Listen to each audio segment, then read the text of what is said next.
예, 안녕하십니까.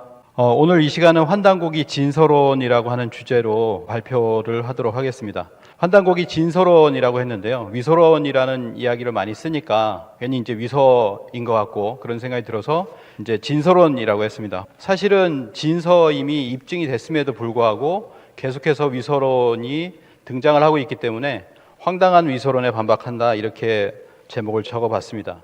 1911년 환단고기 초간본이 출간되었습니다. 이 환단고기의 구성에는 삼성기 상하의 안암로 원동중, 그리고 단군세기 이암, 그리고 북부여기 범장, 태백일사의 이맥 선생이 이 5분의 저자가 있습니다. 그리고 해학 이기 선생이 감수를 하고 운초 계연 선생이 편절을 하고 이유립 선생이 전수를 하게 됩니다. 여기까지 해서 8분이 이렇게 계시고요. 그리고 홍범도 오동진 장군의 사제를 털어서 이 30권을 출간을 하게 됩니다. 그래서 이제 10분이 계신데요.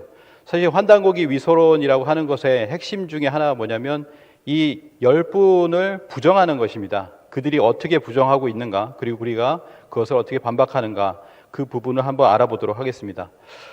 위서론이 등장하기까지의 어떤 역사를 간단하게 한번 알아보도록 하겠습니다. 환단고기 위서론자들이 있는데요. 그것은 일제 식민사학에서부터 비롯한다라고 할 수가 있겠습니다. 이 위서론들은 환단고기를 비판하는 더욱 본질적인 이유는 식민사학이 붕괴되어 자신들의 기득권이 상실된 것을 두려워하기 때문입니다. 한사군 한반도설만 바탕으로 해서 쓴 논문이 1000편이 넘는데 우리가 이것을 어떻게 부정할 수 있단 말이냐라고 하는 어떤 교수의 말이 생각이 나는데요. 그들의 영달과 직결된 식민사학의 아성을 방어하기 위해서 환단고기를 매도하고 헐뜯고 있는 것입니다. 핵심적인 어떤 인물은 이병도, 이기백, 노태돈, 송호정 이런 교수들이 있고 지금은 그것이 5세대라고 할까요? 젊은 역사학도들로 이어지고 있습니다. 그래서 그 일제시대에 조선사 편수에서 부역했던 이병도 선생이 있고요. 그래서 조선사 35권이 이렇게 일본어로 해서 나오게 되었습니다. 이병도가 친일 인명 사전에 이름을 올린 것은 사실이지만 이는 이병도가 딱히 어떤 친일 행위를 해서 그렇다기보다는 일제강점기 시기에 정부 주도로 편찬한 조선사 편찬 작업에 참여했기 때문일 것이다 라고 나무위키에 이렇게 적혀 있는데 친일 행위를 하지 않은 것이 아니죠. 이런 학도 출진을 독려하는 그런 글도 있었습니다. 매일신보에. 학도 출진의 대명을 받들고 특별 지원병으로서 제국의 군인이 될 수 있는 광영의 길이 열리는 것은 반도학도로서 이보다 더 큰 감격이 없을 것이다. 반도의 학도, 그리고 아래쪽에 보시면 반도의 여성들은 이것을 계기로 더욱 상무적인 교양에 힘써 군국의 어머니로서 손색 없는 총후 여성의 귀감이 되어야 할 것이다 라고 하면서 학도병으로 나갈 것을 이렇게 독려를 하고 있는 모습입니다. 이런 이병도와 함께 이제 신석호는 조선사 편수에 참여하여 조선시대 전기를 정리하는 촉탁 수사관보의 수사관을 지냈습니다. 그리고 광복 후에는 지금의 국사편찬위원회의 전신인 국사관을 창설하게 됩니다. 이병도 신석호는 광복 후에 친일 세력이 다시 집권하자 조선사 편수의 경력을 발판 삼아 역사학계를 장악해 조선총독부 역사관을 하나뿐인 정설로 승격시키게 됩니다. 실제 이제 일제시대에는 제국대학을 신설했습니다. 9개가 있었는데 이 중에 8개가 일본에 있습니다. 그리고 하나는 우리나라에 이렇게 세웠죠. 게이조 제국대학이라고 해서 경성제국대학이라고 합니다. 이 경성제국대학이 서울대의 전신이 됩니다. 경성제국대학이 1924년에 설립이 되었고요. 그리고 1945년 8월 15일 날 광복이 되는데 광복 다음 날 이 제국대학 출신들, 그러니까 일본 열도에 있는 제국대학 출신들이 대다수를 차지한 조선학술원이 창립을 하게 됩니다. 그래서 학술 부분을 이끌어 가는데 총 42명의 상임위원이 있었고 제국대학 출신이 34명으로 80% 이상을 차지하게 된다라고 하는 것이죠. 그래서 여기에서 역사철학부의 대표가 있었습니다. 이병도, 와세다 대학 출신의 이병도가 조선학술원의 역사철학부 대표가 됩니다. 그러니까 해방 바로 다음날에 우리나라의 어떤 학술을 장악을 하는데 역사철학부 대표가 바로 이병도였다라고 하는 것이죠. 그 이후에 이병도의 행적은 진단학회 이사장으로 1954년에 복귀하고 서울대 대학원장이 됩니다. 그리고 55년에 국사편찬위원장, 그리고 60년에 문교부 장관을 역임을 하면서 탄탄대로를 걷게 되고요. 그러면서 우리 역사학계를 장악하게 되는 것입니다. 그러면서 이때 아까 말씀드린 경성제국대학이 있습니다. 이 경성제국대학에서 우리나라에 있잖아요. 서울에 있는 거니까 거기에 일본의 교수들이 이제 들어오는 거죠. 그 중에 누가 있었냐면 스에마스 야스카즈가 있었습니다. 1932년에 이만희 시류가 죽고 나서 그 이후에 조선사 편수에 조선사 35권을 마무리하는 과정에서 스에마스 야스카즈가 있었고요. 그리고 경성제국대학에 남아 있었는데 우리나라가 갑자기 이렇게 광복이 되고 나니까 일본으로 이렇게 밀려나잖아요. 일본으로 밀려났는데 이 사람이 1949년에 임나 일본부에 관한 그런 책을 쓰면서 아직 그 이후에도 반성을 하지 않는 그런 모습을 보여줬습니다. 이 스에마스 야스카즈의 저서 임나 흥망사에는 일본의 한반도 영해는 그 자체로 일본의 자랑이며 구한말 일본에 의한 조선 병합은 고대의 복현이었다. 그리고 이는 앞으로도 영원히 일본이 한국에 대한 예속을 주장할 수 있는 정신을 인도해 준다라고 이렇게 주장을 했습니다. 그래서 1950년에 어떻게 되냐면 경성제국대학에 있었던 일본인 교수들이 일본으로 넘어갑니다. 그래서 1950년 6.25가 지나고 나서 1950년 10월에 조선학회를 일본인 교수들이 창립을 합니다. 그리고 매회 이 조선학회의 어떤 그 세미나를 하는 거죠. 그리고 1961년이 되니까 12회가 됐습니다.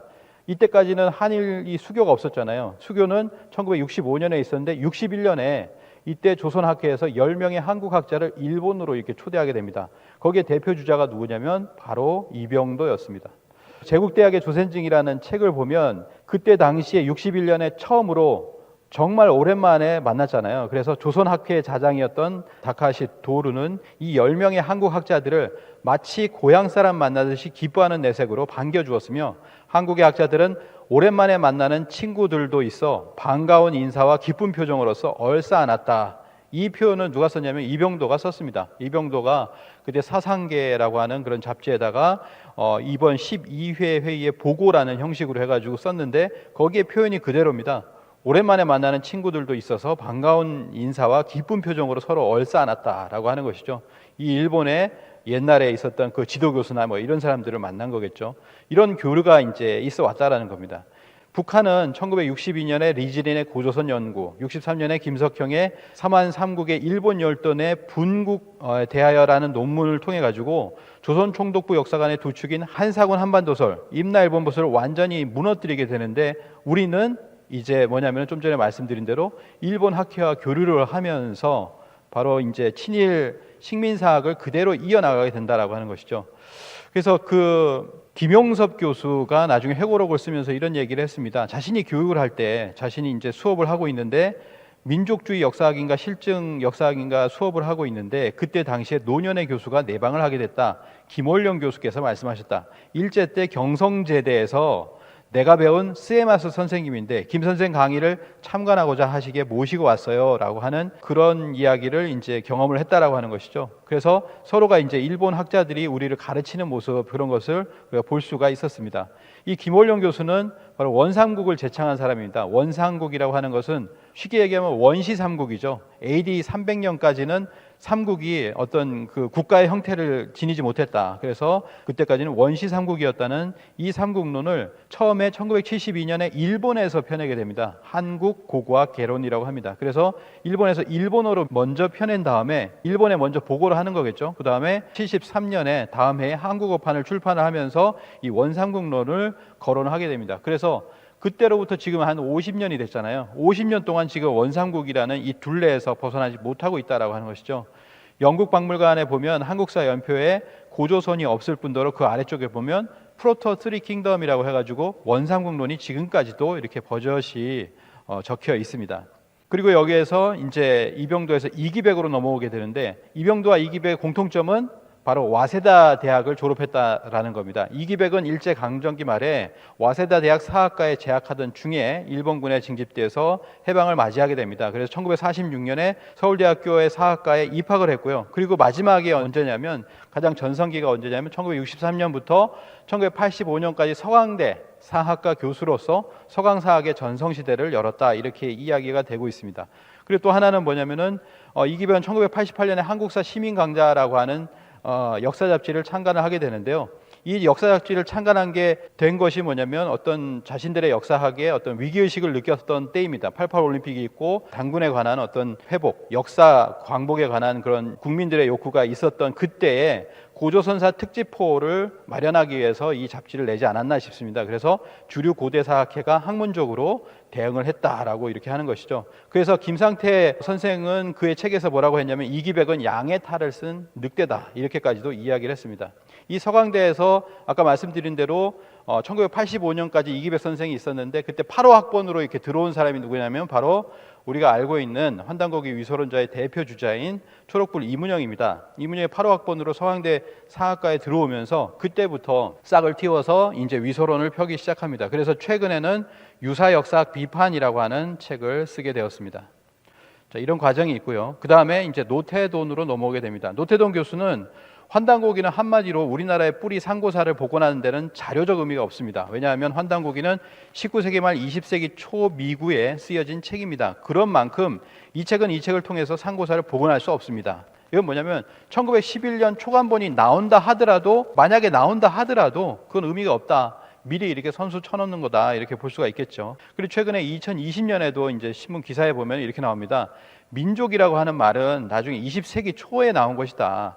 한 핏줄, 한결의, 단군의 자손이라는 말도 불과 20세기 초에 나왔다. 4,000년 역사, 삼천리 강토, 2천만 동포라고 하는 것은 선동구어였다. 마치 일본인 학자가 일본인 우익이 얘기하는 것처럼 이렇게 얘기하고 있는 것이죠. 그래서 민족이란 말은 없었다라는 것을 2020년에도 버젓이 이야기를 하고 있습니다. 1993년에 박창범 라데일 교수가 이렇게 논문을 썼는데요. 바로 단군조선 시대의 천문 현상 기록의 과학적 검증이라는 위서로 지금 환단고기가 좀 많이 이렇게 몰리고 있었을 때 1993년에 이 책을 쓰므로 해가지고 무진 50년 오성취루를 검증을 했습니다. 그래서 뭐 이렇게도 일정 정도는 환단고기 우리 역사에 심폐소생술을 가한 것이 바로 이 논문이었다라고도 이제 얘기가 되고요. 다시 한번 이제 환단고기 열풍이 이제 살아나게 되고 그때 1999년에 환단고기 열풍이라고 하는 역사 스페셜이 또 나오게 됩니다. 이게 또 이제 최근에 2020년에 올라왔잖아요. 새로 이렇게 올라와서 지금도 한 62만 정도 이렇게 조회를 하면서 다시 한번 환단고기에 대해서 의혹이라도 품고 관심을 가지게끔 만드는 그런 역할을 하고 있습니다. 자, 노태도는 송호정을 석사 때부터 지도해서 부여사를 연구하고 싶었던 송호정을 격려해서 고조선사를 연구하게 합니다. 그래서 1999년 고조선 국가 형성 과정이라는 박사 논문을 써서 송호정은 항상 자신이 최초 박사다라고 하는 것을 이야기를 하고 있는데 많은 국민들은 이렇게 비판을 하죠. 99년 거의 2000년이 되도록 고조선 박사 한 명도 만들어내지 못한 역사학계는 직무유기다라고 하는 이야기를 하고 있습니다. 근데 이 만들어냈더니 뭐라고 하냐면은 고조선이 국가 형성과 동시에 곧바로 망해버렸다라고 하는 그런 이야기를 자신의 역사를 하는 것이죠. 최근에 나와서도 단군은 신하다. 그리고 단군조선은 실제한 역사가 아니다. 요하문명은 존재하지 않았다. 그리고 위만조선이 고조선 문화를 대표하는 전성기다라고 하면서 거의 위만조선에서부터 시작된다라고 하는 것을 이야기를 하고 있습니다. 우리가 고조선 2000년 역사를 이야기를 하는데 그 앞부분에 있어서 단군을 신하와 허구로 만들어버리면 중간에 없잖아요. 그러니까 마지막에 위만으로 떨어지는 겁니다. 그래서 2200년의 역사로 이렇게 떨어지게 되는 것이죠. 이 와중에 중국은 이제 1983년 80년대 초부터 해서 사실은 동북공정이 시작이 됐는데 실제적으로 공식적인 것은 2002년에서 2007년에 동북공정을 실시하게 되고 우리가 또 반발을 하게 됩니다. 그래서 2007년에 국사교과서에는 이거 하나 고쳤죠. 건국하였다고 한다. 고조선을 건국하였다고 한다라고 하는 남의 얘기하던 것을 건국하였다라고 이렇게 고치게 됩니다. 물론 지금은 팔종이 되면서 다시 건국하였다고 한다로 회귀한 교과서들이 있습니다. 그리고 이제 2007년에서 2009년에 고조선 시를 개설하게 되는데 겉으로 봤을 때는 그동안에 고조선 실이 없다가 고조선 실이 나왔는데 속을 들어가 보면은 그 안에도 보면 고조선을 얘기한다기보다는 한사군을 얘기하는 그런 한사군 시를 만들어놨다라고 하는 것이죠. 한사군의 위치를 낙랑군의 위치를 한반도 북부에 비정을 해놓고 420년간 한반도 북부에 있었다라고 하는 시간과 공간을 지금 박물관에서도 배정을 해놓은 것입니다. 이러한 와중에 2012년 6월에 환단고기 역주본이 출간됨으로 해가지고 이때부터 사실은 모든 전세가 역전되기 시작했다. 그리고 지금 강단 주류학계가 위기의식을 느끼게 됐다라고 생각을 합니다. 그래서 2012년 이후에 수많은 환단고기 문화를 드러낼 수 있는 책들이 이렇게 나오게 되고 환단고기 북콘서트가 계속해서 하고 있기 때문에 이거에 큰 영향을 이렇게 받게 된 것입니다. 그래서 우리 역사학계도 힘입어서 이런 식민사관에 관한 책들이 어떻게 보면 엄청나게 나오게 되는 시기가 바로 2010년을 전후한 시기다라고 생각이 됩니다. 이런 책들이 이렇게 나오니까 위기의식을 느끼잖아요. 그래서 이덕일 소장이 우리 안의 식민사관을 2014년에 냈는데 이 책을 낼 때 명예훼손으로 소송을 하게 됩니다. 김영구 교수가 소송을 하게 되고 이때부터 역사전쟁이 본격적으로 가동되게 된다. 그러면서 2016년에 미사협이 발대를 하게 되고요. 거꾸로 2015년부터 무엇을 했냐면은 위서에 대해서 계속해서 콜로키움을 경희대에서 하게 되죠. 조인성 교수 밑에서 젊은 사학도들이 여기서 위서에 대해서 이렇게 계속해서 세미나를 하게 됩니다. 그래서 우리 안에 식민사관 비판한 그런 내용도 있고요. 역사 비평에 2016년 여름호, 아까 처음에 말씀드렸던 이기백 선생의 시민 강좌처럼 이런 잡지를 이용해서 우리 학계를 사이비 역사학으로 비판하기 시작한다. 그래서 한국 고대사와 사이비 역사학이라는 말을 씁니다. 그러면서 이제 이렇게 쓰게 되고요. 이때 동시에 중국에서는 동북공정을 완성시키는 2016년 6월에 동북고대 민족 역사 편년 총소라는 걸 만들어서 고구려, 부여, 백제까지도 자신들의 역사로 이렇게 편찬을 하게 됩니다. 그러면서 2017년에 뭐라고 얘기하냐면 한국은 사실 중국의 속국이었다라고 하는 얘기, 이런 것들이 편찬되고 하는 어떤 동북공정의 과정과 맞물려 있는지는 모르겠지만 어쨌든 시진핑이 2017년에 바로 이런 이야기를 했었다라고 하는 것이죠. 그리고 2018년에 유사역사, 그러니까 이제 젊은 사학도들은 사이비 역사학이라는 책을 만들고, 그리고 초록불 이문영은 그 뒤에서 유사역사학이라는 책을 만들고 해서 우리를 이렇게 이제 환단고기를 공격하고 있습니다. 그래서 지금은 이러한 책들이 이제 나와 있는 것이고요. 그리고 이러한 사람들이 지금 뭐 팟캐스트를 한다든지 유튜브를 한다든지 여러 가지 방식으로 해서 주류 강단사학을 대변하고 있다라고 하는 것입니다. 그래서 위가야 같은 경우 임나 1본부 서울의 임나는 가야다라고 하는 걸 바탕으로 이렇게 이야기를 주장을 하고 있습니다. 그리고 기경량은 일본 학자의 해석을 그대로 인정을 하면서 바로 광개토 대왕 비문을 해석을 하고 있죠. 옛날 뭐 노태돈도 같은 어떤 해석을 가지고 있습니다. 그리고 우리 민족사학을 비판하는데 전면적으로 나서고 있는 사람이 기경량. 그래서 이 뭐라고 하냐면 그때 우리 봤었던 EBS 영상에서도 쇼비니스트다라고 얘기를 합니다. 맹목적인 애국주의자들이다, 이런 식으로 이제 호도를 하고 있는 거죠. 그래서 이런 사람들까지 이제 지금 와 있다라고 하는 것입니다. 그래서 역사 왜곡이라고 하는 것은 사학에만 국한되는 것이 아니라 문사, 철종, 인문학의 모든 왜곡을 가져온다라고 하는 것입니다. 왜냐하면 이 역사가 왜곡됨으로 해서 거기서부터 어떤 모든 문학의 역사, 뭐 종교의 역사, 모든 걸 다 시작을 해야 되거든요. 그래서 이런 얘기를 합니다. 송호정은 점재현 신사비는 조작이 아니다. 낙랑군 점재현이잖아요. 점재현 신사비는 조작이 아니다라는 얘기를 지금까지도 하고 있죠. 일부러 조작할 능력이 없는 것 같다, 일본이. 그런 얘기를 합니다. 이렇게 얘기하니까 어떻게 되냐면 한국 서해의 역사, 서해의 역사가 있잖아요. 금성문의 역사. 뭐 이런 역사의 맨 처음에 점재현 신사비가 지금도 자리 잡고 있습니다. 이 국립중앙박물관에 있는 거예요. 몇 년 전까지 이제 개편하기 전까지 있었던 겁니다. 그래서 우리 서해 역사의 맨 처음에 자리 잡고 있는 것은 바로 점재현 신사비라고 하는 것이죠. 이 철학계에서도 그걸 비판하시는 분들이 있는데 정신철학 통편을 갖다가 해석을 하신 김성환 군산대 교수는 이렇게 얘기합니다. 한국 철학계에 편향되고 근본적인 빈곤한 연구 풍토를 신랄하게 비판했다. 그의 철학이 실제로 다양한 사상을 다루지만 후대 학자들은 전공주의의 장벽에 가로막혀 누구도 거들떠보지 않았다라고 얘기합니다. 한국 강단 철학이라고 얘기합니다. 한국 강단 철학이 시작된 경성제국대학에서는 국학담론이 허용되지 않았다. 뭐 서양 철학만 가져온 거예요. 이런 학풍이 지금까지 이어져 왔다. 대한민국이 낳은 위대한 철학자 전병훈 선생을 등한시한 학계에 신랄한 비판을 가했다라고 합니다. 도올 김영옥 선생도 최근에 이렇게 얘기를 하잖아요. 왜 사람들이 칸트를 공부를 합니까? 말도 안 되는 칸트를 공부하느라고 수만 명이 유학을 가서 에너지 다 뺏기고, 그 사람들이 언제 무슨 시간에 동학을 알고 강인순을 알겠어요? 김일부가 누군지 알겠어요? 그러니 점점 멸시하고 우리의 모든 지성인들이 우리 문화를 전응하게 만드는 것이다, 이렇게 이야기를 했습니다. 이기동 교수는요, 우리들에게는 고유한 사상이 없다는 말을 저도 많이 들어왔습니다. 유학은 중국 것이고 불교는 인도 것이므로 우리 고유의 것이라고는 무속 정도밖에 없다고 말하는 사람들이 있었습니다. 우리 고유의 철학과 사상을 모르기 때문에 내리는 판단들입니다. 이렇게 모르게 만든 게 뭐냐면 바로 역사학에서 그렇게 만든 겁니다. 불교가 들어왔다, 언제 들어왔다, 뭐 이제 유교가 언제 들어왔다, 도교는 언제 수입됐다, 모든 것이 모든 어떤 정신문화가 다 수입된 것처럼 그렇게 이야기를 하고 있는 것이죠. 그래서 이런 것을 이제 환단고기를 통해서 이제는 알았다라고 하는 거죠. 이제는 그 말씀이 확실한 사실이라는 걸 알게 됐다, 이렇게 이야기를 합니다. 저를 충격에 빠뜨린 것은 바로 환단고기에 담긴 우리 고유의 철학과 사상이었습니다. 고조선 시대의 심오하고 뛰어난 철학과 사상을 접하고는 전율을 느낀 만큼 충격을 받았습니다. 이 대단한 철학과 사상을 지금까지 읽어보지 않는 것이 후회스럽고 부끄러웠습니다. 우리 조상들에게 죄를 지은 듯 참담한 심정이 되기도 했습니다, 라고 이야기를 합니다. 김영옥 선생은 이렇게 얘기합니다.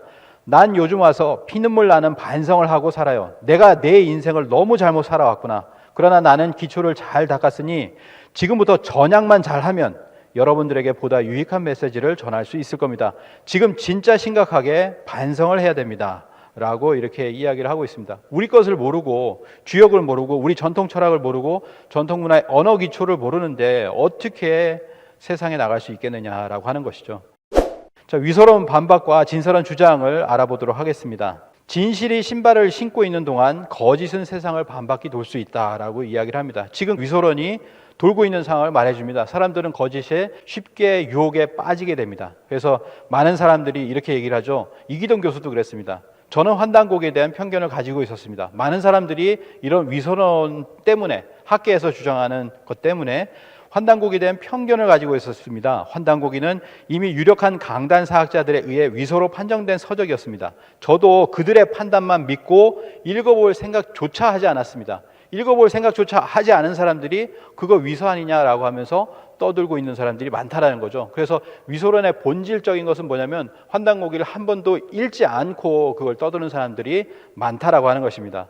환단고기는 단순한 판타지 아니에요? 청소년들이 이렇게 얘기하는 거예요. 친구들이 환단고기는 단순한 판타지이고 관련된 증거가 없지 않냐? 어떻게 믿냐? 라고 하는 이야기를 합니다. 우리가 이거에 답변을 해줄 수 있어야 되겠죠. 근데 지금은 뭐냐면 지금 현재 상태는 우리의 두뇌 회로는 교과서만 배웠다면 그건 친일파의 작품이다. 누군가 이렇게 얘기했습니다. 이렇게 세뇌를 하는 거죠. 환단고기 위서야, 판타지야, 환빠는 답이 없어, 교과서가 최고야, 교과서에 있는 역사를 믿어? 라고 하는 것으로 우리는 그걸로 두뇌를 가뒀다면 우리의 지금 두뇌는 친일파의 작품이다, 이런 얘기도 합니다.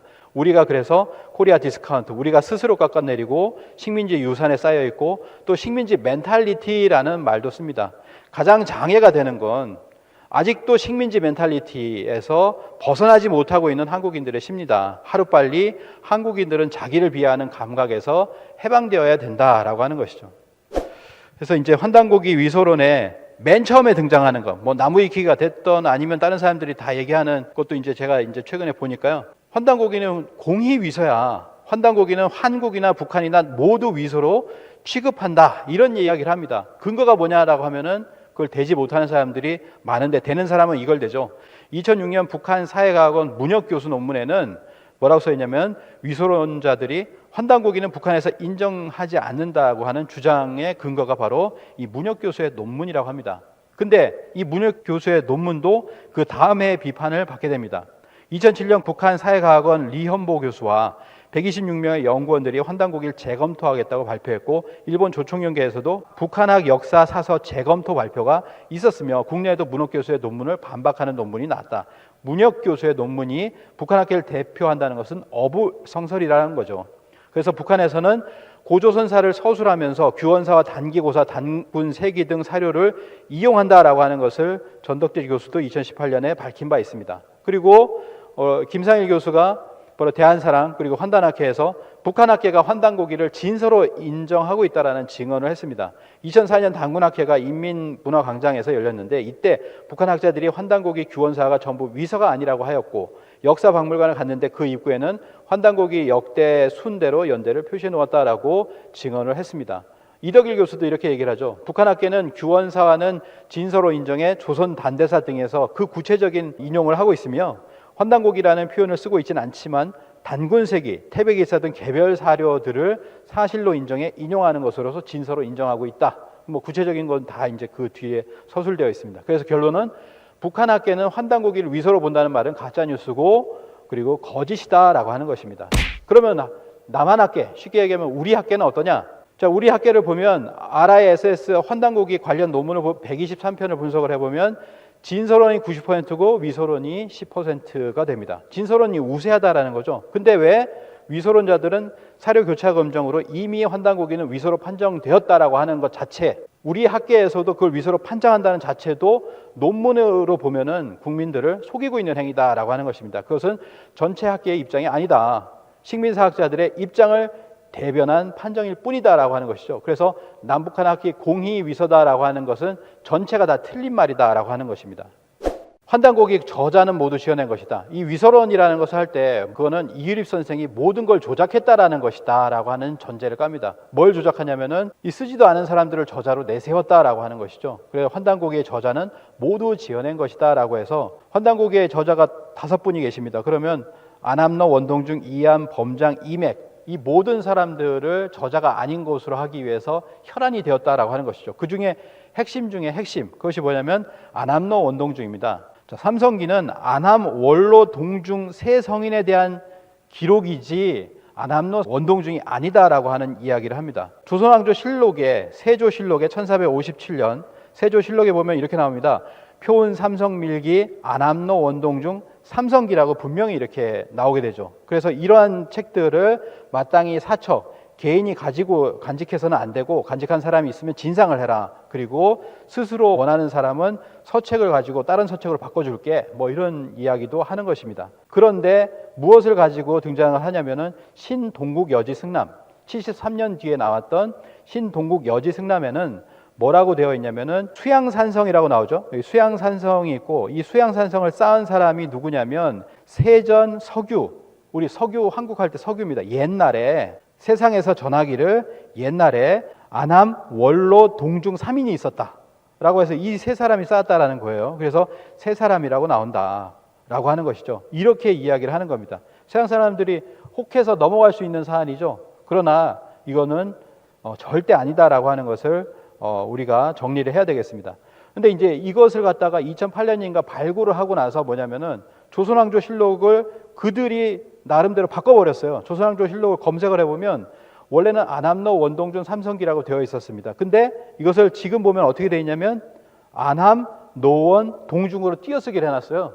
이렇게 바꿔놨습니다. 원래는 이것이 안암로, 원동중의 삼성기였습니다. 그 아빠 못 보신 분은 계신데 저희는 보고 이제 캡처해 놓은 것도 있죠. 근데 이것을 안암, 노원, 동중으로 바꿔놨다는 거죠. 이렇게 왜곡을 하고 있습니다. 그런데 조선왕조 실록은 1457년이고 신동국 여지 승남 황해도 해주목은 1530년, 그러니까 73년 후에 쓰인 책입니다. 그리고 신뢰도가 높은 세조실록의 기록을 부정하고 73년이나 후에 쓰인 신증 동국 여지승남을 근거로 위서 운운하는 결코 성립할 수 없다라고 하는 것이죠. 그래서 아까 말씀드린 대로 뭐라고 써 있습니까? 조선왕조 실록이 아닌 신증 동국 여지승남에는 세존유석이라고 써 있습니다. 세간에 전하는 구전되어 오는 말이 옛적에 안암, 원로, 동중이 있었다. 이렇게 쓰니까 뭐냐면은 틀린 거죠. 이름도 틀린 겁니다. 그래서 안함을 머금을 함자입니다. 편안함을 머금는다라고 해야 될까요? 그래서 머금을 함자를 써야 되는데 이걸 갖다가 다함자를 썼죠. 이렇게 바꿨습니다. 이걸 뭐라고 하냐면 조선뿐 아니라 모든 시대를 통틀어 비슷한 발음의 한자가 쓰인 경우는 매우 많습니다. 특히 특수한 경우가 아니라 매우 흔한 것이라는 거죠. 뭐 이런 식으로 이제 이야기를 하는 것이죠. 매우 흔할까요? 사람의 이름을 바꿉니까? 이름의 한자를? 그러면은 매우 흔하다 하더라도 뭐냐면은 뭐가 맞습니까? 정확하게 적어준 데가 맞는 거죠. 정확한 이름을 적어야 되잖아요. 그래서 이 다른 한자로 했을 때는 안함, 안함로 이분이 나오질 않습니다. 이 머금을 함자를 써야 되는 거죠. 이런 거 그냥 돌려서 그냥 반박하는 용일 뿐이다라고 하는 것이죠. 당나라 유학까지 갔다 올 정도의 불교에 투철한 사람이 도교적인 내용의 책을 서술했다? 상식적으로 이해가 안 된다라고 하는데 그건 본인의 상식이죠.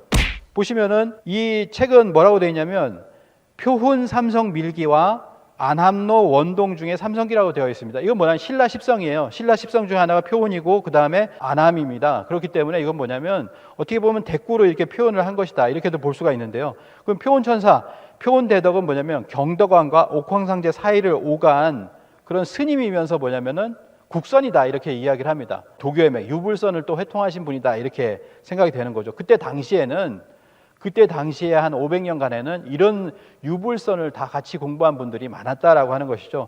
안암로 선생도 마찬가지였다라고 하는 것입니다. 그런 것을 모르고 있는 비상식적인 것이다라고 하는 것이죠. 그리고 또 하나는 뭐냐면 이 수양산성조에 보면 뭐라고 되어 있냐면 세존, 석유, 안함, 원로, 동중, 삼인 쭉 이렇게 써놓고 그 뒤에 뭐냐면 또 뭐가 있었냐고 하면은 고죽군이 있었다 이렇게 얘기를 합니다. 황해도 해주에 고죽군이 있다. 고죽군이 뭡니까? 환단고기에 보면은 환단고기 역주본 각주에 보면 고죽군은 어디에 있냐면 갈석산 아래쪽 북경 근처에 있습니다. 여기에서는 그냥 세상에 전하는 말로써 뭐냐면 산중에 고죽군의 예터가 있다 이런 식으로 전했지만 고죽군은 어디에 있냐면 사기 지폐를 보면 고죽은 요소군 영지연에 있다 이렇게 얘기하고 있습니다. 한서 지리지에 보면은 요소군 영지에 고죽성이 있다라고 이야기를 하고 있습니다. 요소군 영지에 있는 거예요. 영지라는 것이 북경 위에 있잖아요. 이 부분에. 그리고 고죽국이 여기에 있습니다. 근데 이걸 고려나 조선의 유학자들이 황해도 해주에 있는 것으로 기자와 함께 그냥 가져온 거죠. 우리 한반도 안으로 끌어들인 겁니다. 그게 지금 여기 신증, 동국, 여지, 승남에 써 있는 거거든요. 그러니까 뒤에 부분도 뭐냐면 추정에 불과한 내용을 집어넣고 앞에 것도 그래 마찬가지로 불신하게 되는 그런 문구다라고 하는 것을 우리가 알 수가 있습니다. 그리고 자, 표운 삼성밀기, 안암로, 원동준, 삼성기, 조선왕조 실록인데요. 뒤에 보면 문태산 왕거인 서럽 등 3인 기록이다. 3인일 때는 이렇게 적었다라는 거예요. 아니, 옛날에 두 글자 이름이 많았습니까? 3명 다 두 글자 이름이에요? 그런 건 없습니다. 두 글자였을 때는 보통 다 이제 그 이름이라고 하는 건 3글자, 성까지 합해서 3글자인데 이렇게 됐을 때는 3인이라고 분명히 표시를 해야 되겠죠. 그래서 이런 부분에서 분명히 이거는 안암로, 원동중이다라고 하는 것이죠. 그리고 그걸 확실하게 알 수 있는 건 뭐냐? 금소령의 단군고라는 논문이 있습니다. 여기 보면 뭐라고 써 있습니까? 금소령 이만희 시류가 써놓기를 안암로, 원동중, 삼성기라고 썼죠. 그리고 뭐라고 했냐면 이러한 서적들이 고려시대로부터 2조 초까지 구전되어 내려오는 단군고기에 연유하여 도가에 의하여 저술되었다는 것은 의심할 여지가 없다. 이건 뭐냐? 단군고기에 연유한 도가 역사책이라는 거예요. 역사책. 안암로, 원동중, 삼성기는 그런 책이라는 겁니다. 이거는 무슨 건축업자 3명의 사람이 수양산성 쌓은 그런 건축업자가 아니라는 거죠. 그래서 이거를 뒤에서 분명히 이렇게 이야기를 하고 있잖아요. 금소령도 이렇게 자기가 스스로 이렇게 하려고 한 건 아니지만 안암로, 원동중이 맞다는 걸 뒷받침해주고 있죠. 그 다음에 뭐냐면은 예관 신규식 선생이 한국혼이라는 1914년에 저술이 있습니다. 책이 있습니다. 굉장히 이렇게 혼이 담긴 그런 글인데요. 여기 이렇게 얘기합니다. 아, 슬프다. 단군사, 단조사, 신지, 서운, 관비기, 그리고 안암로, 원동중, 삼성기, 표온천사, 안암로, 원동중, 삼성기 이런 책들이 그 이름만 남아있을 뿐 그 책은 얻어 볼 수가 없게 되었다라고 하는 것이죠. 한국혼을 드러내는 책이에요. 이 책의 그 제목대로 한국혼을 드러내는 책, 한국의 역사책을 지금은 볼 수가 없게 되어서 너무나 슬프다라고 하는 이야기를 하고 있잖아요. 이건 뭐냐면 안암로, 원동중, 삼성기가 역사서임을 명백히 하고 있는 것이에요. 명백히 하고 있는 것입니다. 그래서 이러한 신규식 선생이 그토록 찾던 것이 뭐냐면 안암로, 원동중, 삼성기 왜 이런 책이 없냐? 표온천사 왜 이런 책이 없냐? 우리 책이 우리 역사서는 어디 있는 것이냐라고 했는데 그토록 찾았던 역사서가 합본되어서 나온 것이 바로 환단곡입니다. 신규식 선생은 천상에서도 환단곡을 통해서 우리 역사가 복원됨을 지금 기뻐할 것이고 아직도 식민사학계에 의해서 국민들에게 인정받지 못하고 있는 것에 분노를 하고 계실 것이다 라고 생각을 합니다. 이게 신규식 선생이죠. 그 다음에 18세기 조선 후기 실학자 중에서 이재 황윤석이라는 분이 있었습니다. 이분은 50권의 일기를 써서 조선시대의 어떤 생활문화를 알아보기 위해서 이분의 일기를 토대로 책도 나온 적이 있습니다. 근데 이분의 일기에 이재 난고의 19권에 보면은 안암로, 원동중이라고 나와 있습니다. 안암로, 원동중지서 이렇게 나왔습니다. 그러면 신증, 동국, 여지, 승남이 맞으려면 안암, 원로, 동중, 안암원, 노동중 어찌됐든 간에 그 순서로 된 게 하나라도 나와야 되잖아요. 그게 나오지 않는다는 거죠. 연료실기술에서는 그걸 그대로 베껴가지고 그렇게 나오긴 하지만 전혀 이렇게 나오지 않는다라는 겁니다. 안암로, 원동중, 지서라고 하는 것은 이렇게 그대로 나오고 있더라. 그래서 이러한 것을 봤을 때 뭐냐면은 바로 이 안암로 원동중 삼성기는 이 두 분의 역사서가 맞다라고 하는 것입니다. 그건 당연히 맞는 것인데 이걸 갖다가 뭐 하나 발굴해가지고 그걸 가지고 저자들을 갖다가 없는 저자로 이렇게 만들어서 국민들을 어떻게 보면 환단고기 읽으려는 사람들을 현혹하는 것에 불과하다라고 하는 것입니다. 이러한 책들, 삼성기, 표온, 조대기, 대변설 이런 것들이 수서령, 50년 동안의 어떤 수서령에 의해서 모아진 책들을 볼 수 있는 위치에 있었던 분이 일십당 이맥 선생입니다. 이분이 이제 내각에 있었고 연산군 때 그리고 중종 때 이렇게 있었죠. 그래서 이 책을 볼 수가 있었는데 나무위키에 보면 이렇게 나옵니다. 정작 조선왕조 실록에는 이맥이 찬수관이 되었다는 내용을 찾아볼 수가 없다. 뭐 이런 식으로 한마디로 얘기하죠. 그럼 모든 걸 다 찾아볼 수 있어야 됩니까? 그게 아니죠. 조선왕조 실록에는 모든 하나하나 시시콜콜 그 보직들이 다 적혀져 있어야 되냐? 그렇지 않습니다. 자, 태백에서 발문해 보면 갑자년에 내가 괴산으로 귀향을 갔는데 마땅히 근신해야 할 처지에서 무료하게 나날을 보내다가 집안에 간직하고 있던 오래된 상자를 열어보니 역사와 전기에 근거가 삼을 만한 것들이 있었다라고 하는데 미완성이었다. 그 후 16년이 지나서 경진년 1520년 중종 15년에 내가 찬수관 신분이야 내각의 비서를 많이 구해서 읽을 수 있었다라고 이야기를 하고 있습니다. 그런데 조선왕조 실록에 보면 1504년에 이맥을 괴산으로 보냈다, 귀양 보냈다라는 내용이 또 분명히 나오고 있죠. 그리고 뭐냐면 조선왕조 실록에 보면 이맥 선생에 관한 이야기가 굉장히 많이 나오죠. 그리고 이제 중종 때 보면은 중종 15년에서 그때 이야기가 이제 나오는 것이 그치고 그 다음에 5년 뒤에 이제 검색이 되게 됩니다. 그러니까 뭐냐면 이때까지 내각에 있으셨다는 거예요. 내각에 있으시고 오랫동안 이 조정에 있었기 때문에 거기에서 그 보직을 맡아서 역사서를 볼 수가 있었겠죠. 그 보직이 전부 다 이게 나올 수는 없는 일입니다. 그렇기 때문에 이것만 보더라도 만약에 이때에 조정에 있지 않았다면 더 신랄한 비판을 받았겠지만 조정에 있었습니다. 분명히 있었기 때문에 그 이맥 선생이 얘기하잖아요. 찬수관 신문이라고. 그래서 비서를 많이 볼 수 있었다라고 하는 것은 진실에 가깝다라고 이렇게 볼 수가 있는 겁니다.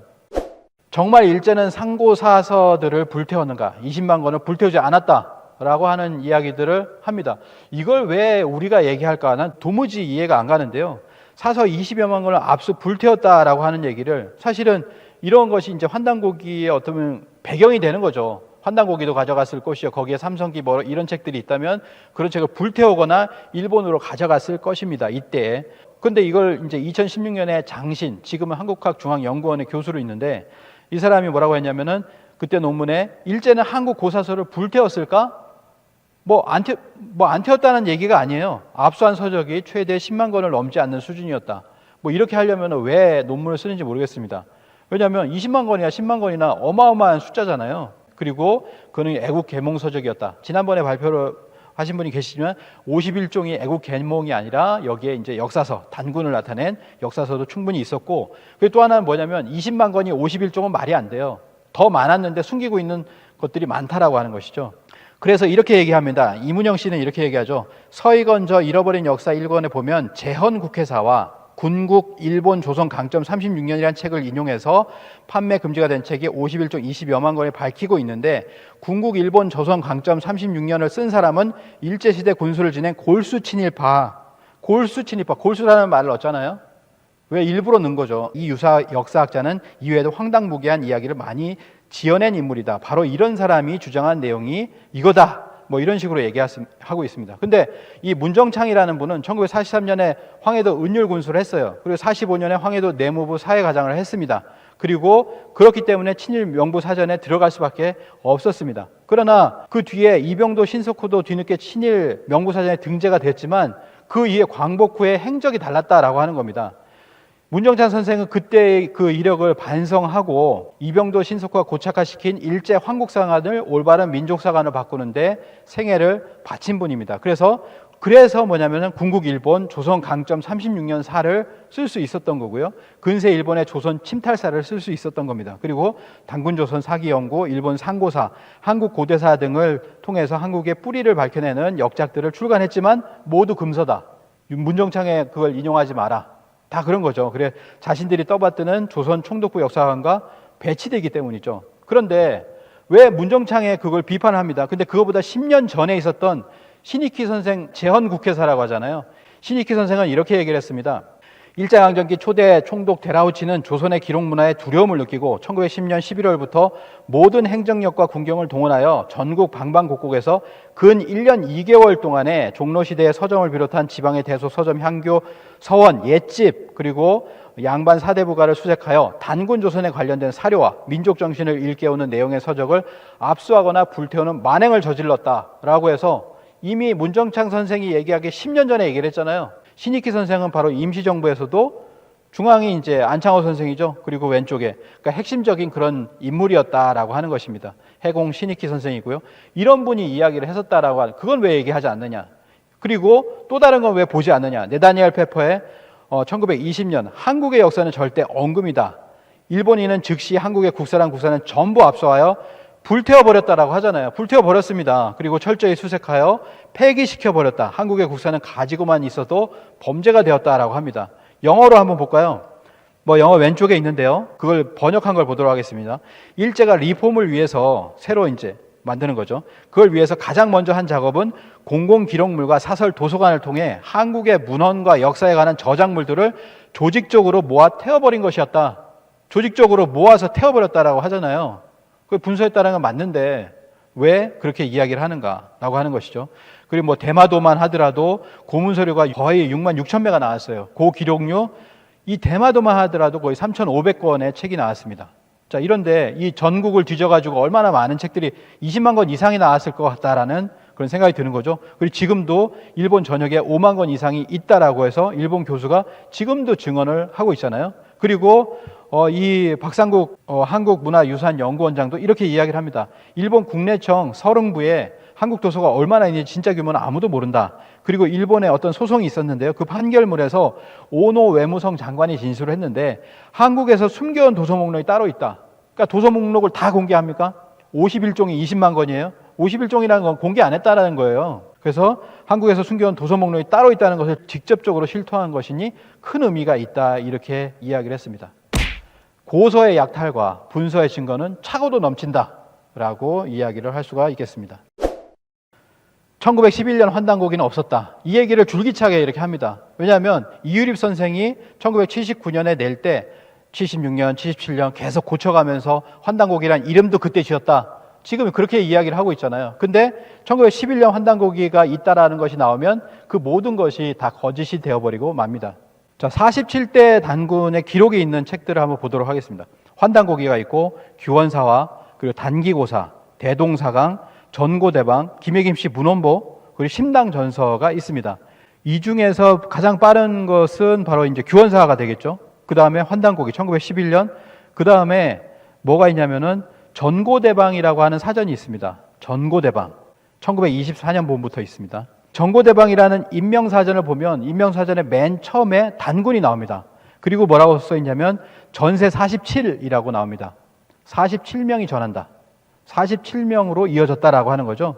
이 전고대방을 통해서 1924년 본이죠. 거기에 47세 단군을 다루었던 사서가 있었음을 알 수가 있습니다.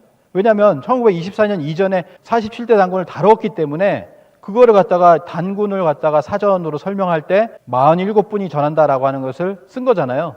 24년 이전에 있는 거예요. 환단고기가 있을 수도 있고 규원사화일 수도 있습니다. 그 다음에 47대, 49대 단군을 다뤘던 심당전서가 있습니다. 심당전서. 자, 심당 2고선의 심당전서, 심당 2고선의 모든 책을 갖다가 모았다라고 하는 것이죠. 그래서 여기는 환단세감도 있고 홍익대전도 있고 단서대강도 들어가 있습니다. 환단세감은 1924년에 지은 거예요. 그리고 홍익대전은 1952년이라고 얘기합니다. 그리고 단서대강은 1965년이다. 그리고 이 모든 것을 모은 심당전서는 그 아들에 의해서 81년에 발간이 되었다라고 하는 것이죠. 참고문헌이 422권이라고 하는 겁니다. 그래서 이런 식이죠. 심당전서 권, 7권 해가지고 단서대강 이런 식으로 해서 심당전서란 이름으로 그분의 모든 저서가 모아져 있다라고 하는 것이죠. 거기에 보면 환단세감이라는 부분이 있습니다. 이 환단세감은 심당 이고선 선생이 1924년에 썼다. 왜냐하면 거기서 서문에 뭐라고 써있냐면 갑자년에 썼다라고 합니다. 갑자년은 언제입니까? 1924년하고 60년 지난 1984년이죠. 근데 84년 이미 돌아가셨잖아요. 그러니까 이 서문에 나온 갑자년은 1924년입니다. 그래서 심당 이고선 선생이 환단세감을 1924년에 썼다. 환단이라는 것을 이미 알고 있었다라는 거죠. 환단고기를 알고 있었다. 뭐 이렇게 볼 수가 있습니다. 근데 이 환단세감에 7세 환인의 이름이 적혀 있어요. 여기 보시면 환국천재라고 해서 제1세 환인, 2세 환인, 3세 환인, 4세 환인, 5세, 6세, 7세 환인이 되어 있잖아요. 그리고 뭐냐면 1세 환인은 뭐라고 되어 있냐면 커발한 환인이다. 이렇게 되어 있습니다. 커발한 환인. 1세가 안파견 환인인데 커발한 환인으로 되어 있습니다. 이건 삼성기를 그대로 인용한 것이 아니다라고 하는 것을 알 수가 있죠. 가령 이런 겁니다.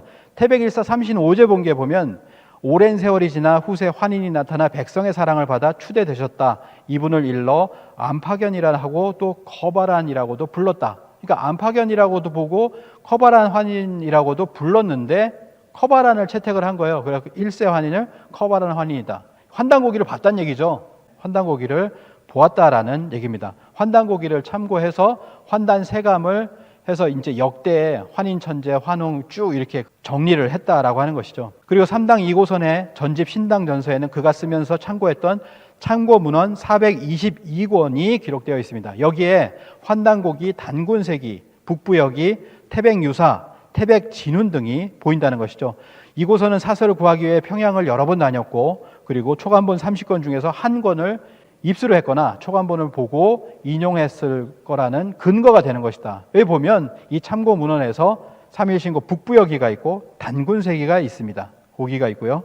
그리고 태백진훈, 태백유사, 천부경, 참전개경이 있고 태백신사, 태백진훈, 진옥교기, 환단고기도 인용을 했다. 이 환단고기가 그대로 있잖아요. 이거를 뭐 1981년에 냈다고 해서 81년, 82년에 냈다고 해서 그 아들이 여기다 문헌을 갖다가 첨가를 했겠어요? 그렇지 않죠. 그냥 제 아버지 심당 이고선 선생이 모아놓은 책들을 그냥 문헌을 썼을 뿐입니다. 거기에 환단고기에 있다라고 하는 것은 뭐냐면 1924년 이전에 환단고기를 보았다라는 것이 될 것이요.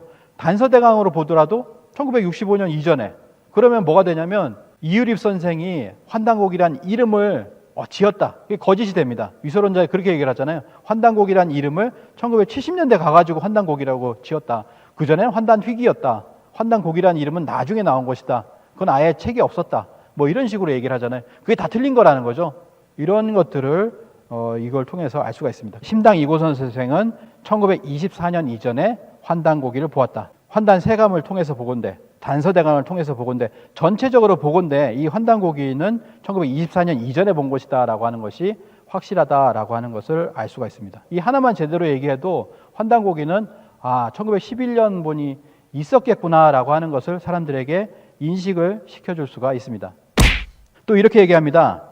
이거는 이문영이 얘기한 건데요. 정은모의 단군교는 대종교와 경쟁을 해야 하는 입장이어서 대종교가 가진 경전보다 신성한 무엇인가가 필요했다. 그것을 1913년에 생각해낸 천부경이라는 단어에서 유추하여 천부경을 만들어냈다고 보는 것이 합리적인 설명일 것이다 라고 이야기를 합니다. 이게 무슨 얘기냐면 정은모 전집이 나왔습니다. 2015년에 나왔어요. 이 전집에서 뭐냐면은 1913년에 단군교 종령이라는 걸 발견을 해요. 그 단군교 종령에는 뭐가 나오냐면 천부경이라는 이름이 나온다는 거죠. 천부경과 각사의 진리를 단전에 양정 수련하야 뭐 이런 식으로 이렇게 나옵니다. 천부경 이름이 나오잖아요. 이게 나오니까 깜짝 놀란 거죠. 지금까지 나온 게 틀리게 되겠다라고 하면서 선수 친 거예요. 이문영이 잘하는 게 선수 치는 겁니다. 그래서 선수 쳐서 1913년에 천부경이라는 단어를 먼저 생각을 해냈고 그 다음에 천부경을 만들었다. 이게 합리적인 설명이 이건 전혀 합리적인 설명이 아니죠. 상식적인 설명이 아닙니다. 그거는 단군교를 완전히 매도하는 것에 불과하죠. 천부경이라고 하는 단어가 나왔으면 천부경이 있구나. 그렇게 알면 그게 상식적인 겁니다. 그게 합리적인 설명이죠. 오히려 1913년에 천부경이 언급된 것은 천부경이 그 해 이전에 이미 천부경이 존재하기 때문에 천부경을 언급했다라고 보는 것이 상식이다. 이렇게 되면 뭐가 되냐면 천부경도 1913년 이전에 있었다라는 거죠. 그러면 뭡니까? 1911년 환단고기가 있었다라는 겁니다. 바로 이 환단고기 속에 천부경이 들어가 있기 때문에 1911년 환단고기 있었다라는 것에 근거가 되는 것입니다. 그래서 이 하나의 발견을 통해서도 1911년 개연수 선생이 출간한 환단고기가 있었다라는 근거가 되는 것이다. 그래서 결국 1913년 이전의 천부경은 존재한다라고 하는 것을 알 수가 있습니다. 이게 상식적이죠. 천부경은 개연수가 묘양산에서 1916년에 처음 발견하게 됐는데 1911년에 발간한 환단고기 초판 속에서 어떻게 천부경이 나올 수 있느냐라고 이렇게 또 질문이 아니라 이게 위소론자의 주장하는 거죠. 근데 단군교 기관지 단탁 창간하에 보면은 계연수 기서가 나옵니다. 이게 이제 100주년 됐죠? 이것도 100년입니다. 단탁도 이제 100년이 됐는데, 이 단군교 본부에서는 계연수 기서라는 이름으로 설명을 하고 있는데, 여기에 보면 뭐라고 나왔냐면 스승을 통해서 알게 되었다. 천부경을 알고 있는 상태라는 걸 알 수가 있어요. 그것이 아직도 전해오는 곳이 있다라는 스승의 말을 듣고 찾았기에 천부경을 발견할 수 있었던 겁니다. 그리고 암벽에 새겨진 희미한 최치원의 필조인 천부경을 계연 선생이 이미 알고 있었기에 단박에 이것이 이게 천부경이다 라고 하는 것을 알았다라고 하는 것이죠. 계연수 기서의 또 원문에 보면 상금유전처라고 하는 부분인데, 이것이 잘못 해석된 데서 오해가 비롯된다고 합니다. 아직도 전해지는 곳이 남아있으니 스승의 말씀을 듣고 여러 산을 전전하다 천부경을 발견했다라고 하는 글인데, 이제야 세상에 전하게 되니라는 오역을 하면서 계연 선생을 그 전에 없던 천부경을 묘양산에서 처음 발견한 사람으로 둔갑시킨 것이다, 이렇게 볼 수가 있겠습니다. 이거는 뭐냐면 이거 하나만으로 보는 것이 아니라 1913년 아까 단군교 종령이라든지 여러 가지를 유추해 봤을 때 이렇게 볼 수가 있는 거예요. 그 다음에 또 하나는 뭐냐면 광무 9년에 천부경 각석이 발굴됐죠. 2019년에 학술대회까지 했습니다. 이게 어디냐면 충남 아산 지역의 작은 암자에서 뭐가 나오냐면 왼쪽은 일시무실, 그리고 삼태극이 나오니까 석상극이나 뭐 이런 걸 표현한 거겠죠. 그 다음에 일적식거라고 하는 환단고기의 핵심적인 구절, 뭐 어떻게 보면 자기가 좋아하는 구절일 수 있어요. 그 구절을 새겨놓고 광무구라고 썼습니다. 이 광무구라고 하는 것은 뭐냐면 1905년이죠. 1905년에 천부경 각석이 나온 거예요. 그건 뭐냐면 1905년 이전에 천부경이 있었구나라고 얘기를 하면 됩니다. 물론 학술대에서는 또 강단적인 사고방식을 가지고 있다면은 1905년에 이런 단어들이 있었고, 요게 단어가 있고 1920년, 1916년 이렇게 천부경이 80일자가 나왔으니까 1905년부터 이렇게 만들어졌을 것이다, 이런 또 황당한 궤변을 이렇게 털어놓으신 분도 있는데, 사실 이걸 보면은 상식적인 생각을 해보면 이건 뭐냐면 천부경이구나, 천부경이 있는데 거기서 자기가 좋아하는 문구를 썼구나, 이 정도로 하면 이게 상식적인 겁니다. 그렇기 때문에 1905년 이전에 천부경이 또 있었구나라고 하는 것을 알 수가 있죠. 천부경이 존재했습니다. 그래서 실제로 1897년에 대한제국을 선포하는 그 해에 바로 해학 이기 선생이 계연 선생을 만나가지고 그 다음에 태백일사를 내잖아요. 태백일사를 냅니다. 그걸 전해받은 계연 선생이 태백일사를 처음에 이게 세상에 이렇게 그걸 이제 쓰는 거죠. 이렇게 썼는데 거기 보면 천부경이 있잖아요. 이미 그걸 가지고 천부경에 대한 해석도 이렇게 그 이전에 이미 1905년 이전에 썼다라고 하는 것, 그것도 또한 이걸 통해서 증명이 되는 거다라고 이렇게 볼 수가 있겠습니다. 환단고기는 1979년 갑자기 등장했다. 환단고기는 출판이 있던 1979년 직전까지 인용할 수 있는 확실한 완성본이 존재하지 않았다. 이게 같은 얘기예요. 이 같은 얘기. 1911년 초간본이 존재하지 않았다는 같은 질문입니다. 그러니까 동시에 얘기할 수 있죠. 1911년 환단고기 초간본이 있었다는 증거는 위와 같이 많다. 이 외에도 많은데 몇 가지만 이렇게 골라봤습니다. 그러니까 이후에 이유립 선생이 하는 어떤 오류라든지 내용 첨사, 글자 수정, 이런 것은 전체 내용이나 사실을 왜곡하려는 의도가 없는 경우 위서로 규정해서는 안 된다. 이게 이제 정확하게 진서를 구별하는 태도가 되겠습니다. 그 가치 있는 많은 내용이 포함되어 있다면 위선이 진선이 규정해서 연구의 생략을 정당화하는 태도가 중요한 것이 아니라 그 내용을 일일이 검토하는 자세가 중요하다. 이 박병섭 선생은 이렇게 이야기를 했습니다. 자, 해학이기 선생이 감수하지 않았다. 이건 뭐냐면 저자들을 다 흔드는 거잖아요. 저자를 하고 감수자를 다 흔드는 겁니다. 해학이기 선생은 독립운동가로서 유명한 분입니다. 그렇기 때문에 이분은 어떻게 할 수는 없으니까 감수는 하지 않았다.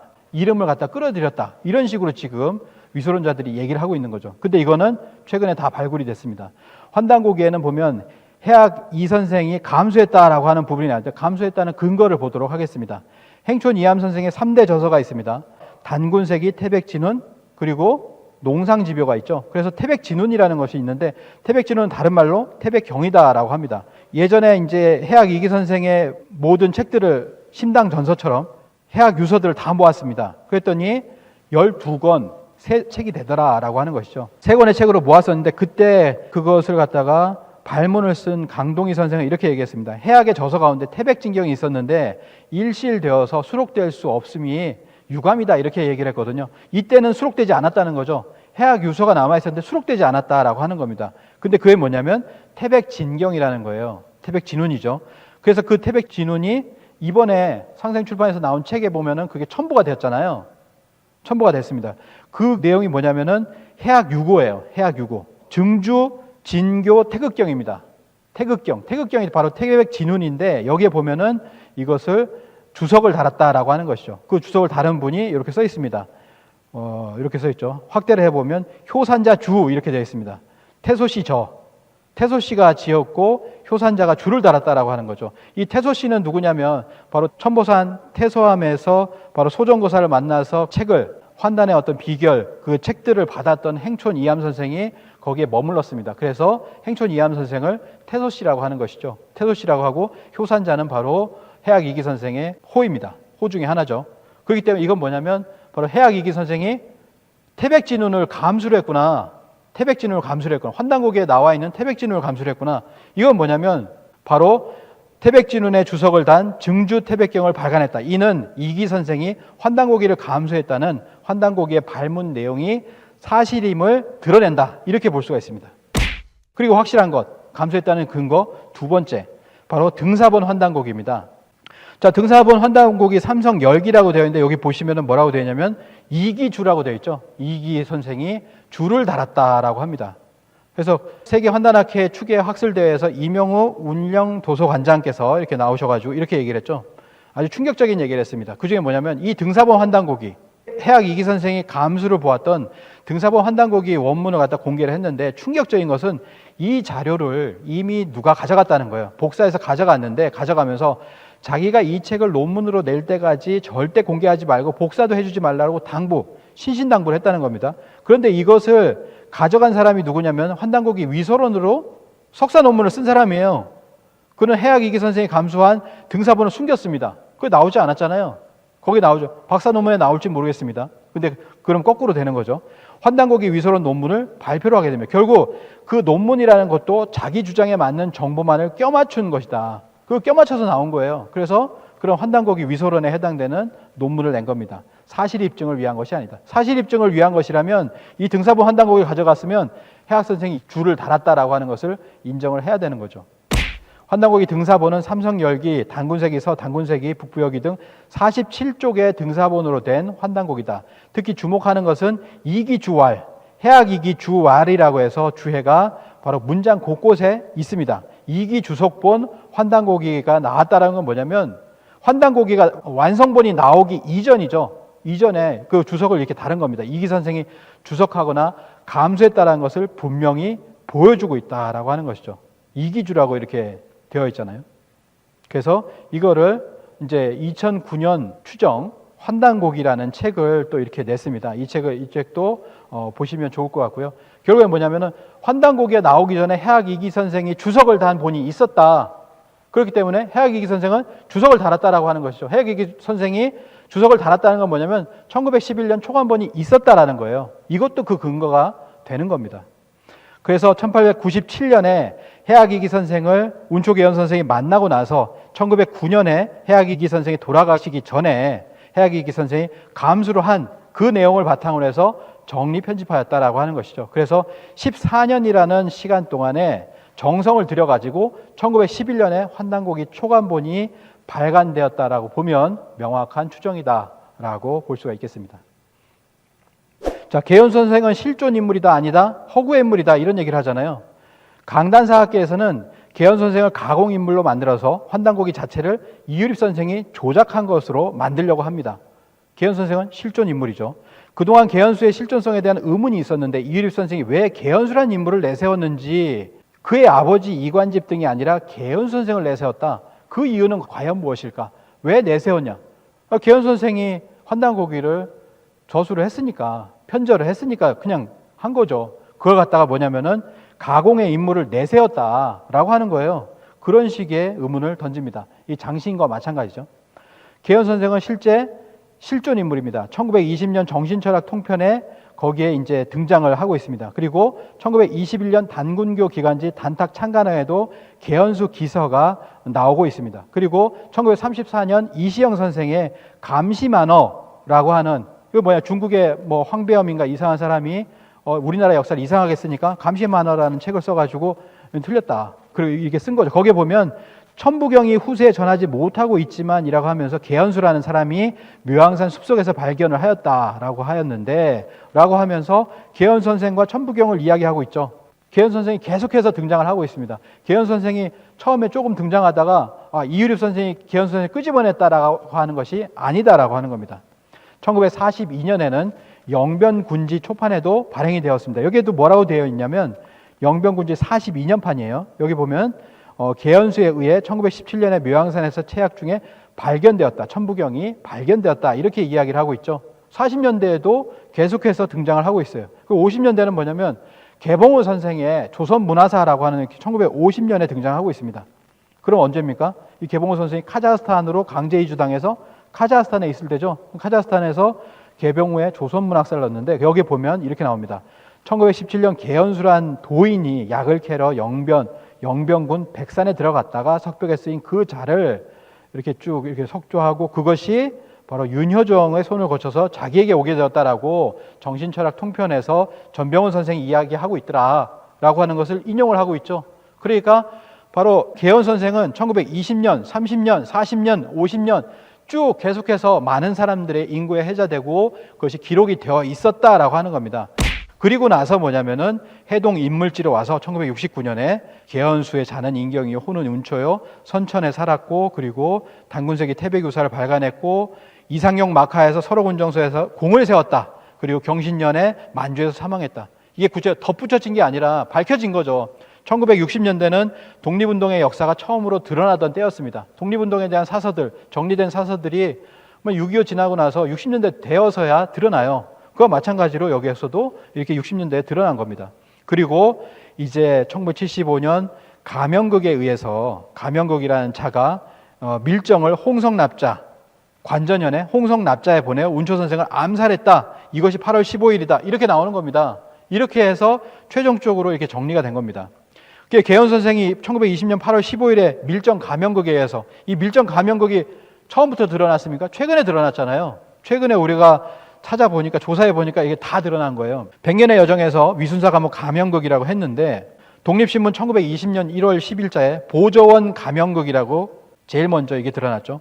그리고 독립신문 5월 27일자에는 그 중에 악독한 자가 가명극이다. 이렇게 나왔습니다. 그 중에. 그 밀정 중에서도 가장 악독한 자가 바로 가명극이다. 이렇게 이야기를 합니다.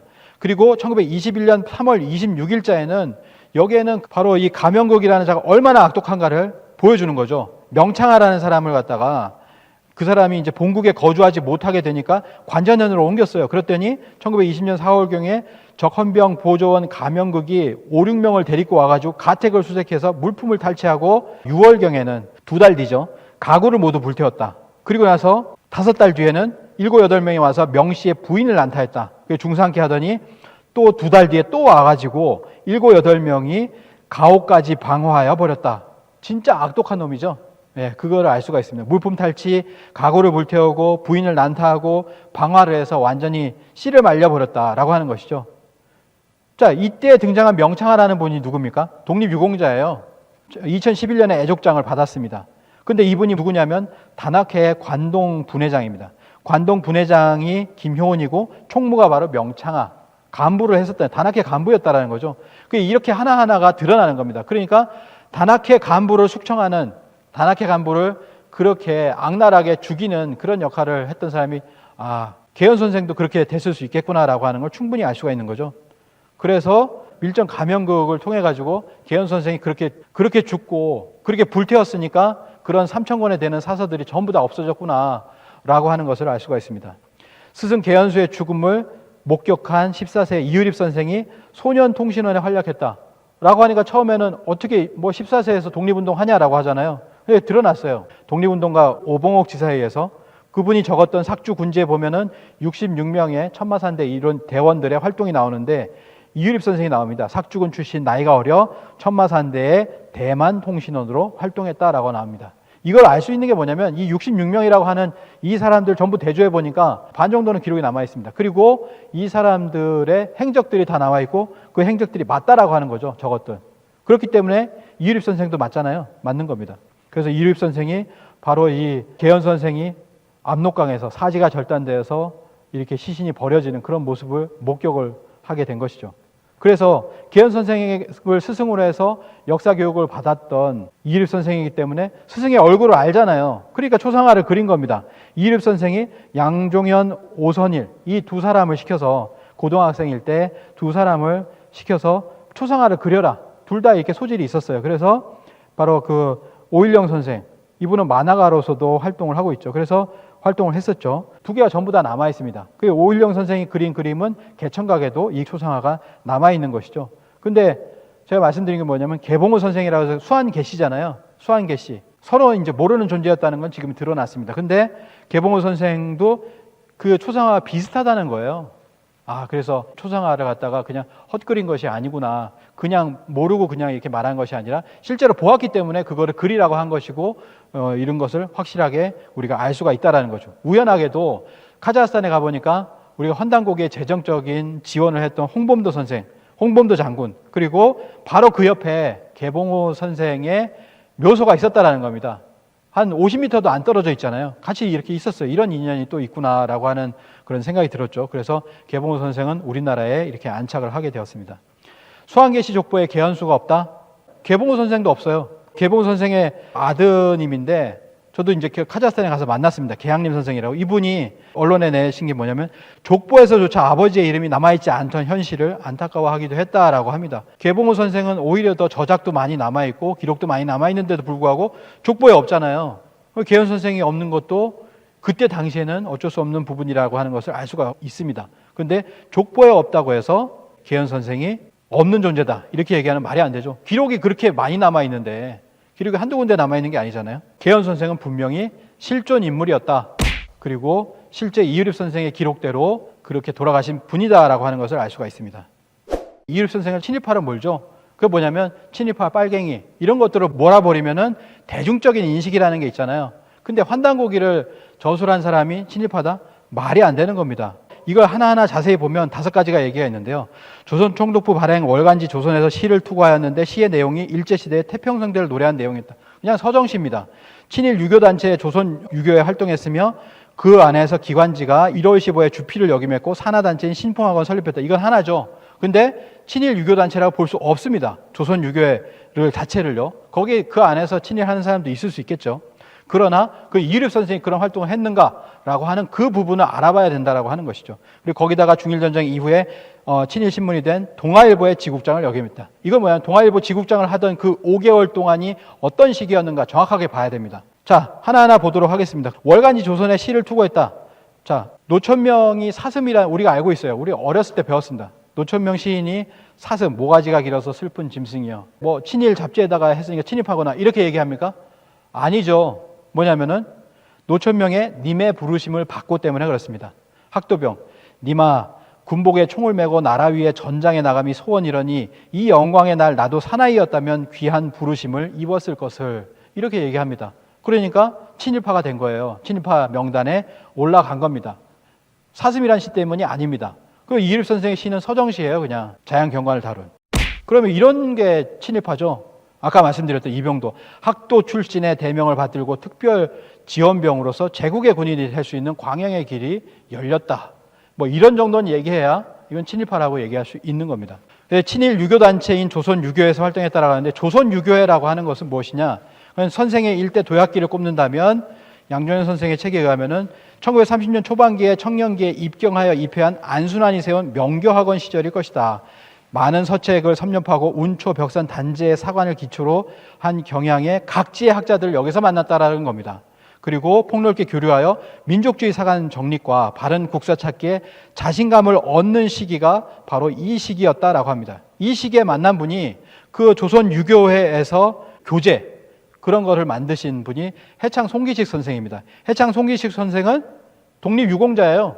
독립유공자입니다. 3.1운동 때 만세운동을 해가지고 2년형을 받았던 애국지사라는 것이죠. 그리고 나와서는 인재양육에 힘썼습니다. 그래서 봉양서숙을 운영하고 유교의 폐해를 지적하는 유교유신론, 우리가 불교유신론 하면 누가 있잖아요. 유교유신론 하면은 해창 송기식 선생입니다. 그래서 1933년 조선 유교회의 명교학원에 보면 동그라미 친 부분이 해창 송기식 선생이고요. 그리고 이 안에 이일엽 선생이 있다고 그러죠. 그래서 조선 유교회 명교학원의 제1기 수료생 녹동서원 앞에서 찍은 겁니다. 자, 영상을 한번 보도록 하겠습니다. 한국국학진흥원이 진행하는 역사 인물선약 학술대회에서 혁신유림으로 독립운동에 나선 해창 송기익 선생의 학문과 사상이 집중 조명됐습니다. 올해 두 번째로 열린 학술회의에선 해창 송기익 선생의 학문 성향과 교육활동, 독립운동 등 선생의 사상과 활동에 대한 종합적인 논의가 진행됐는데요. 해창 송기익 선생은 능동적인 자세로 세계와 미래의 변화를 직시하며 실천에 평생을 바친 혁신유림이자 독립운동가였습니다. 작년에 했었던 학술대회입니다. 안동에서 했었던 학술대회거든요. 자, 이런 분이라는 거죠. 해창 송기익 선생. 이분이 특히 동문수학 했었던 분이 석주 이상용 선생입니다. 20살 차이가 나지만 서로 친구와 같은 사이였다라고 하는 것이죠. 그래서 보시면은 석주 6호에 보면 송치공에 답한다. 이게 송기식 선생이에요. 10년 이상을 이렇게 편지를 주고받는 그런 사이였습니다. 그리고 1914년에 이런 편지를 씁니다. 송치공에게 드리다. 마음이 울적할 때마다 자네 생각을 하네. 라고 하죠. 뜻밖의 사람들이 많이 모여있고 자네가 나에게 큰 은혜를 주었네. 라는 얘기를 합니다. 그리고 이번에 이 사람이 가는 편에 몇 자 적어 보내긴 하지만 이 사람이 돌아올 때 함께 올 수는 없는가. 고대하고 고대하네. 남은 이야기는 두 사람의 입에 맡기겠네. 1913년에 이 편지를 이렇게 보냅니다. 그러니까 어떻게 하냐면 송기익 선생이 안동을 버리고 떠나가죠. 그래서 만나러 갑니다. 쭉 올라가다가 보면 어떤 사람의 부고를 듣고 하면서 평양을 지나서 다시 이렇게 돌아오게 되는 그런 어떤 과정인데요. 그럴 정도로 뭐냐면은 송기익 선생은 석주 이상용 선생과 그러한 어떤 동문수학하던 사이였다. 독립운동이 치열하지만 그 서신은 뭐냐면 유학에 대해서 얘기를 합니다. 서로서로. 유학의 이기, 이원론 뭐 여러 가지 얘기를 하거든요. 자, 그런 면을 봤을 때 우리가 유학자들을 어떻게 볼 것이냐라고 하는 것이죠. 송기익 선생이 이유립 선생과 주고받은 서신들이 있습니다. 답 이유립이라고 써있죠. 이유립. 계속해서 그 이유립 선생과 주고받는 서신이 15년 이상 지속이 되더라라고 하는 겁니다. 송기익 선생이 이유립 선생과 이렇게 주고받는 사이였다라고 하는 것이죠. 그때부터 조선 유교의 시절부터 해서 맺어진 그런 인연으로 해가지고 결국 송기익 선생이 1949년에 돌아가실 때 그 만가도 이유립 선생이 지어주게 되고 친척이었던 이석영 선생도 같이 거기에 있었습니다. 송기익 선생의 그 글 중에서 북부여사 통론이라고 하는 글이 있습니다. 이 북부여사 통론이라는 글을 아직 그 내용을 전체를 다 보진 못했는데요. 그 내용을 보면 뭐냐면 단군 조선에서 북부여로 간다. 북부에서 고구려로 가고 고구려에서 발해로 간다라고 하는 겁니다. 이게 그냥 유학자의 인식에선 나올 수 없는 거거든요. 그리고 다른 데서 검색되는 유학자들이 전혀 없습니다. 이분만이 이 북부여사에 관한 통론을 썼다라고 하는 것이죠. 이 송기익 선생은 그래서 단학회 회장과 명예회장 고문 명단을 예전에 이제 단학회 독립운동 할 때 말씀드렸는데요. 여기 보면은 5대 이영담 선생이 이제 해방 이후에 이렇게 맡게 되는 그때 명예회장을 송기익 선생이 맡게 된다라고 하는 것이죠. 그러니까 이런 것들이 아구가 딱딱 맞는 거예요. 이런 걸 지어냈느냐? 단학회장을 지어내고 명예회장, 고문, 간사 이런 것을 지어냈느냐? 이거 자체를 전체적으로 전부 다 검색을 해보면 그러면 이거는 정확하다라고 하는 것을 알 수가 있습니다. 여기에 또 하나 바로 송기식 선생이라는 분이 또 등장을 하게 되는 것이죠. 자, 이런 걸 봤을 때 조선 유교회라고 하는 것만으로 거기다 친일이라는 걸 붙일 수 없다. 자꾸 이걸 붙이니까 뭔가 이상하잖아요. 이상한 감정이 듭니다. 근데 그게 아닙니다. 1월 15일에 주필을 했다. 그때 잡지를 내려면 앞쪽에 뭐 일본 뭐 쓰는 거 그런 게 있을 수밖에 없어요. 거기 보면은 그럼 1월 15일에 어떤 내용이 들어갔는가 하는 거죠. 1월 15일에 무슨 내용이 들어갑니까? 동방문화의 발상지, 환족, 환인과 환웅과 단군의 나라 건국, 대황제라는 표현까지 당당하게 거침없이 했다라는 거죠. 그런 것이 바로 1월 15였습니다. 이런 얘기를 하면은 친일 기관지라고 할 수 있습니까? 아니죠. 그리고 이 1월 15에 이립 선생이 쓴 글이 있습니다. 청년 재현에 격하게 고한다라는 겁니다. 지금 조선 유교의 새 깃발은 진단의 하늘 아래 엄연하게 날리고 있다. 조선 유교의 새 깃발이 진단의 하늘에 날리고 있다는 거예요. 일제의 하늘에 날립니까? 그런 글이 아니잖아요. 그 깃발 아래 세례를 받은 청년 동지여 저돌적인 용기를 가져라. 그것을 버리지 않았는가라고 하면서 굉장히 격한 그런 함께 할 것을 이야기를 하고 있습니다. 거기다가 중일전쟁 이후에 친일신문이 된 동아일보의 지국장을 역임했다. 뭐 이런 식으로 얘기하고 있는데요. 이 지국장, 삭주 지역의 지국장을 역임하는 그 때가 언제냐를 봐야 됩니다. 민족주의자로 이름 넣었던 백관수가 취임을 했을 때죠. 그리고 불과 4개월 만인 5월 1일에 떠나게 됩니다. 그건 뭐냐면 동아일보가 친일적 색채가 농후해질 때 떠나게 된다는 거예요. 4개월 남짓 하다가 사표를 던진 시점을 보면은 이런 것을 확실하게 알 수가 있습니다. 그러니까 친일로 몰아가려고 해도 친일적인 흔적이 전혀 없다라고 하는 것이죠. 그리고 이유립 선생은 원래가 독립운동가였습니다. 그래서 이유립 선생이 돌아가실 때 조선일보에 이렇게 났죠. 독립운동가 이유립 선생이 별세했다라고 나옵니다. 그리고 아까 말씀드린 삭주군 출신의 천마산대에 활동을 하게 됐다. 13세에 배달우숙 조선 독립단 조직에 참가 단장이 되고, 그리고 천마산대 소년통신원으로서 전봉천과 함께 통신 연락을 돕고, 그리고 신간회를 삭주 지역의 신간회를 만들려고 했다.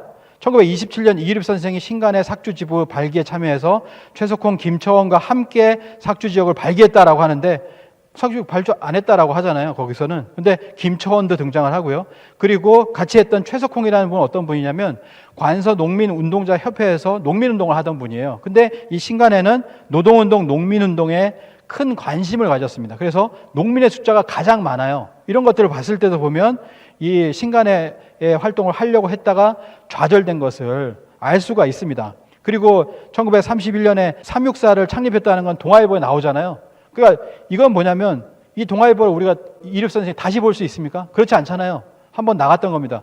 근데 정확하게 364를 창립했다는 걸 얘기하잖아요. 그건 뭐냐면 모든 증언이 이거 하나만 보더라도 모든 증언이 다 맞다라는 것을 알 수가 있습니다. 364 단체 조직에 대한 이립 선생의 주장이 사실인데, 이것은 뭐냐면 일제 전반에 대한 그런 증언 자체가 사실임을 입증하는 것이다 라고 하는 것이죠. 1930년 24살의 청년이었던 이유립은 3.6.7월호에 광개토, 성능, 비문, 징실고 등의 기사로 인해서 폐간당하고 맙니다.